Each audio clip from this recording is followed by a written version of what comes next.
What up, everybody? So I did not actually plan on doing a video for Chloe Bailey's performance originally until I started to see a lot of the comments on Twitter and Instagram about it. I feel like I have a completely different opinion and viewpoint on the whole performance and song itself, totally.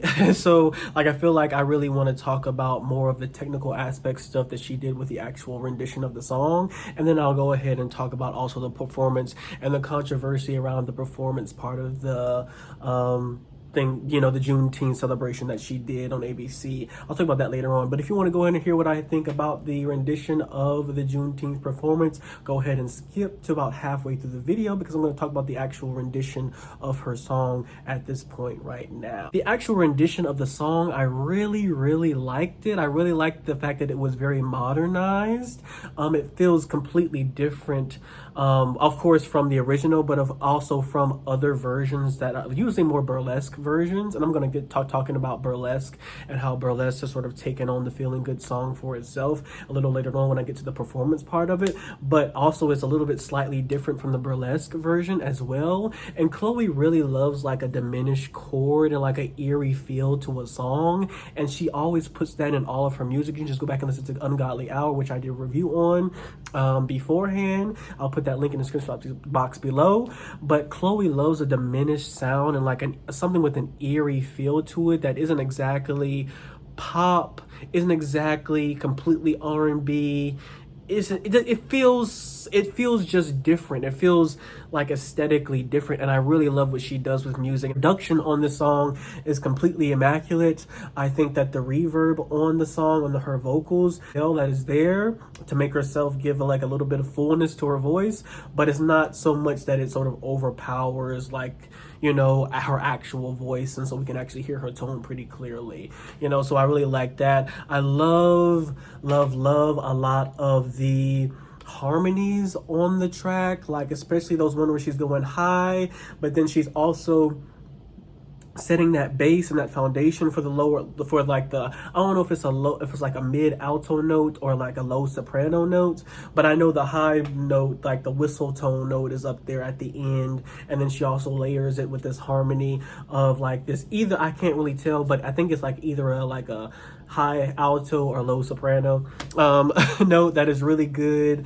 I love the harmonies throughout there. I love the embellishments throughout, the way that it modernizes itself. Don't you know what I mean? Don't you know? Like, I love that. It reminds me of like a more modernized scatting, because in the end of Feeling Good on Simone's song, she like scats and stuff. She's like like it does all of these different embellishments at the end and starts scatting, but Chloe puts it in and embellishes in there in a more like poppy R&B flair that I really enjoyed. I also really love like those first couple of notes where she hits those lower register notes. It's a new dawn, it's a new day, it's a new life for me. Like those lower register where she sounds almost like a man. And I've always said this about Chloe. I've always said this, that I really wish that she would embrace her lower register a lot more, because I really think it's much fuller and richer than her higher register. I think that if we're being honest, Halle is the true high soprano. Yes, Chloe has an amazing range and she can get up there, but when Chloe gets up there, a lot of times you can hear it when she's singing live, her voice gets a little bit thinner. It's not as full, like she's trying to push herself to go up there, where when Halle goes up there, she just naturally goes up there because she is a true, high singing soprano, and it sounds very velvety and smooth and still manages to keep this fullness of voice to it. Like, go all the way down there, embrace that Toni Braxton. Embrace that Toni Braxton for me. I understand why though, and people are comparing Chloe a lot to Beyonce. And I think there is some valid comparisons there, even though I think that Chloe is ultimately her own artist completely. I see her completely different from Beyonce, even though she's clearly inspired by her, you know. But Beyonce also had this issue when she was first starting out as well. She felt the pressure to show her wide range. You know, black people are very, I don't know if anybody's seen that meme of like going to church, a black church, and then like, you know, it's the altos go and people are just like, okay, and then the tenors go, people are like, hey, and then when the sopranos go, they're like, ah, you know.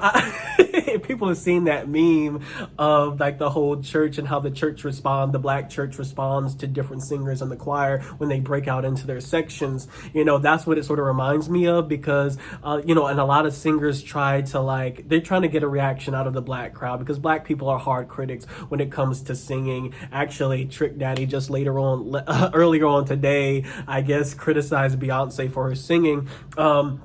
Which was just ridiculous anyway, but it's his opinion, who cares. But Beyonce, what I want to say about Beyonce is that Beyonce also had this issue where she was trying to prove, you know, that she was a vocalist, like a real vocal. She wanted to prove that she could hang with the best of them, that she was on the level of these other singers, and that she was a real vocalist.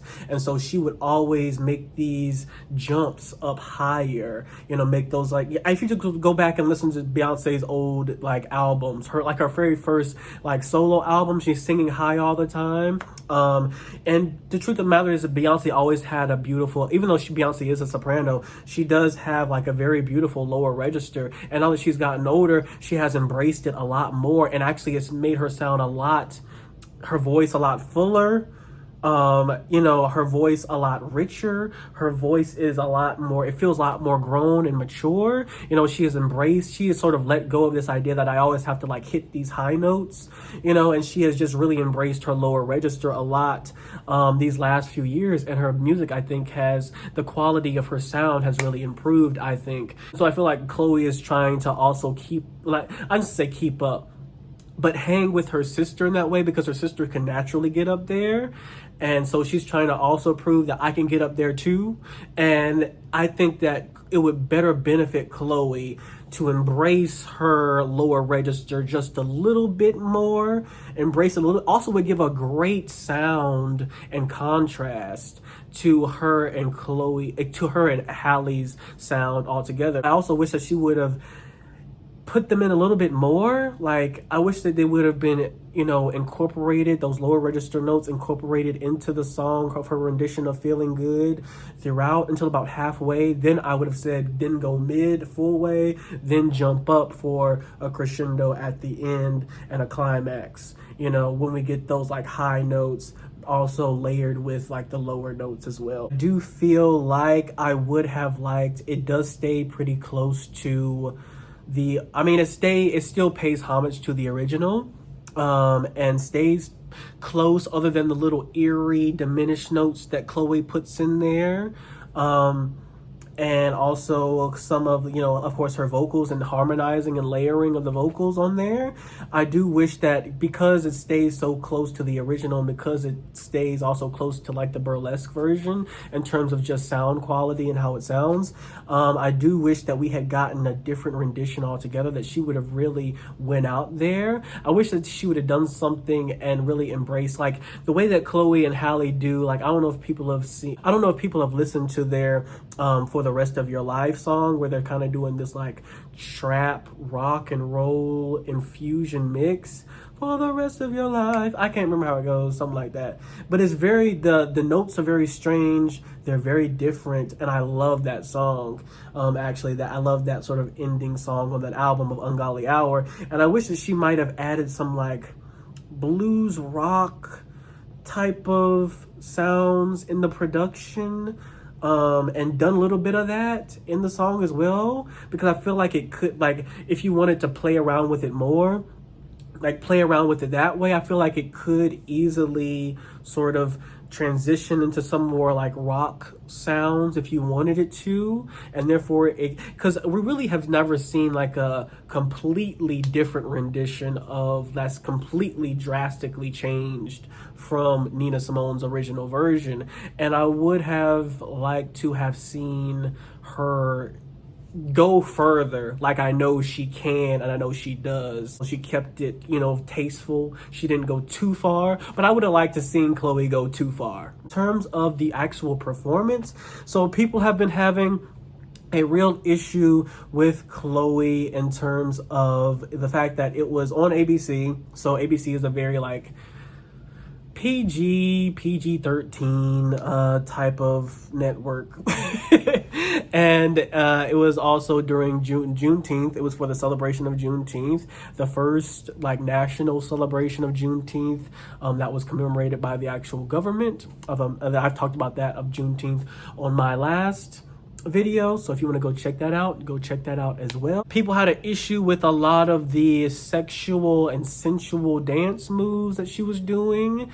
I didn't really focus on that as much. That didn't really bother me whatsoever. I mean, Nina Simone's Feeling Good song has been it's always been sort of it's always had like a double entendre meaning to it. So it's about, yes, freedom and revolutionary freedom and political and social freedom and feeling free, because she is Black, but it's also, there's an undertone of a sensual and sexual liberation, and it be, you know, being free in one's body as well. That undertone has always been there in the song. People who don't, I mean, I'm guessing people who aren't really familiar with Nina Simone don't understand that was always there in the song, which is why it's been so easily interpolated into burlesque shows. Like, it's like a staple song now, for like a quintessential song for most burlesque performers, you know, now. And so it's just like, I don't know, like, the song has a double meaning to it. It's always had a double meaning to it. I don't know what people, it seems to me more like ignorance than anything else. Performance felt burlesque. It felt like a PG-13 burlesque show. Honestly, to me, it didn't feel inappropriate at all. She's fully clothed. She busts like two sort of risque moves. The one where she opens her leg full wide, and then the one where she's like bent over and she flips. That's about it. Otherwise, it's a pretty just tame performance. I mean, you know, people are comparing it to Beyonce. It does feel like, you know, a Beyonce performance. The performance might be too appropriate. Like, it's not, I don't feel Chloe enough.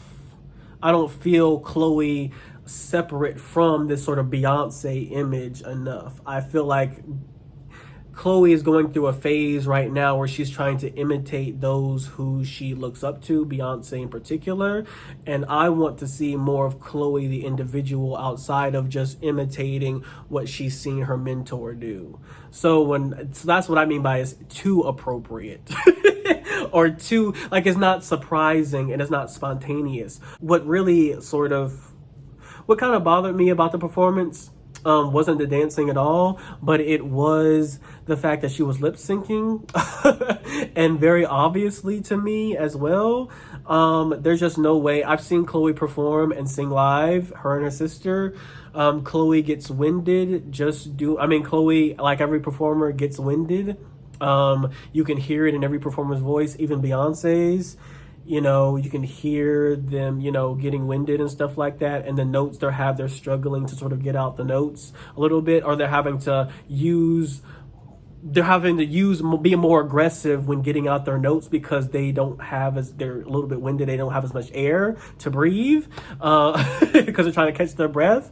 And so, like, when I see Chloe opening her mouth really wide, I'm like, Chloe never opens her mouth that wide to sing these notes. So, like, I've watched a lot of her performances. She doesn't open her mouth that wide. There's no way that she was just belting out these high notes very clearly, very clearly without getting winded. Not even the best performers can do that. The lip syncing was kind of disappointing to me, but I understand why. She's moving around a lot on stage. And so she won't have time and won't be able to sing the notes that well. That's why I also feel like the whole performance was kind of awkward to me. Just one thing about me, I like live music. I enjoy live music. I enjoy hearing singers who can sing, which Chloe can sing live. I enjoy that. I would have loved to see a few background dancers. I'd love to see a routine with 2 background dancers behind her, maybe some background singers as well, doing background vocals so that she can sort of play on stage and do her dance moves while they're singing. So she doesn't have to always like belt out a note really quick. Like she can like take a break, let them sing like a chorus or something, and then come back and after she does a dance move. Like I would love to see a choreography that helped her express herself the way she wanted to express herself, while also adhering to a sort of live stage performance where she can sing live as well, because I like to hear her sing live. That's just me, my bias. I love to hear their voices. Even though the performance was very like high energy, even though she was lip syncing, she kept very high energy. She had great stage presence, all that good stuff. But when I see somebody lip syncing, I just can't. I just cannot get it. I can't stop focusing on it. I keep looking at the person's mouth. And so I had to actually watch Chloe's performance I think 3 times before I actually ended up watching the actual performance versus her mouth just move open wide. I think that it was also funny to me. I remember this live where Chloe and Halle were arguing. Well, not arguing, but just having a little debate about who would be which one of the twins and Twitches if they did make a reboot with Chloe and Halle, if Tia and Tamera made a reboot with Chloe and Halle. And because there was some buzz about that they would love to do that, Tia and Tamera. They would love to make a Twitches reboot with Chloe and Halle as their daughters or something. And they were arguing and Chloe and Halle were arguing about who would be the sun and who would be the moon. And Chloe said that she would be the sun. They were both arguing that they both would be the sun. So it was kind of interesting to see that she chose a moon for her background for the performance. I just thought that was funny to me. But it makes sense. The moon is a time at night when people feel freer. This idea that, people come out in the moonlight, people's wild side, werewolves, change and get wild in the moonlight. That all makes sense to me. Also, I really loved the background and how it sort of reflected off of the floor. And even when she was, the camera was in the close-up of her looking down, it looked like she was like on water, like the way that sort of the moonlight can reflect off of water sometimes. I love the aesthetic in the background, but I do think it was a little awkward that she was there by herself and there were at least 2 background dancers with her and maybe some background singers to also help her sing live. I also think that is very, very smart. Halle is away shooting a film right now, The Little Mermaid. And, this was very smart on behalf of her team to do a sort of risque performance. It's really not risque to me, but I guess it's risque for her because people still see Chloe as this little girl. They have seen her for a long time as a little girl growing up on TV, and so now she's making this transition. So I think it worked. I think this performance was really good, and it worked both ways, right? So it worked because it still keeps Chloe and Halle's name out there while Halle is out doing The Little Mermaid. It keeps people talking about them. This also helps to transition, to get people out of seeing them as just these little girls who sing really well, and now accepting them as grown women. Because every female artist who is a child star has to go through this, trying to transition their audience into seeing them as grown women. And I bet you their next album, if Chloe hasn't already started working on it, probably has, this Ungodly Hour was a lot more risque than a lot of their other projects. Their other projects, it was kid friendly. It was very kid friendly, of course, and what it should be for children. Ungodly Hour was much more risque, much more them just giving you a little taste of no, we're growing up and we're dealing with stuff and we're dealing with shit and with relationships and boys and sex and our bodies, and here we are. here we are. Here's a little taste. I feel like the next album might even be a little bit more dive deeper into those themes. And so I think this is also Chloe doing these performances, you know, and doing them, you know, clearly tapping into her sort of hypersensuality and sexuality as well. Like, is helping transition the audience to get prepared for what might be to come. Especially since Halle is also doing Little Mermaid, which is another sort of child's movie type of thing.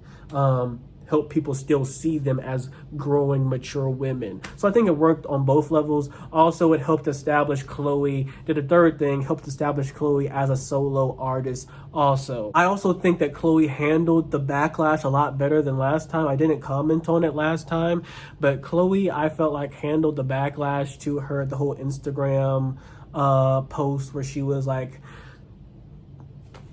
in her underwear, cheeks out and stuff like that. She didn't really handle that well. People were slightly taken aback by her seeing her dance around her room in her underwear with her cheeks out and stuff like that. And she came on and she was kind of like crying, and she sort of like tried to almost defend herself a little bit instead of talking about how like, oh, well, I'm a Christian and I didn't know. And I don't think that that was a great way to handle the situation personally. I feel like a lot of girls want to lean into the bad girl, bad woman trope. And I don't mean bad girl and bad woman trope in terms of a negative, but I mean that in terms of like our society sees women who embrace their sexuality, who embrace talking about sex, who embrace, you know, things that I guess a good girl shouldn't embrace type of thing. If you're going to lean into that, a lot of girls want to lean into that, but they don't want to accept, they aren't prepared to handle the backlash that comes, you know, very unsurprisingly, from this society as well. They want to, I say this all, they want to be Rihanna, they want to be Rihanna, but they don't have Rihanna's attitude. Like Rihanna, if you remember, like walked on the red carpet completely naked in a sheer see-through pink, you know, gown, and she walked on there with confidence, like she didn't care, like, okay, whatever. And people were like, even one reporter was like, oh my goodness, your titties are out. And Beyonce, and not Beyonce, Rihanna was like, they're just titties, and walked away. Like, you're like, Beyonce, like Rihanna has no care. Chloe handled that poorly because it's like, you clearly knew what you were doing. Why even bring God into it? Just own it and move on. And I felt like that's what she did this time when she was asked about, you know, the controversy around her performance. You know, it's like people liked it.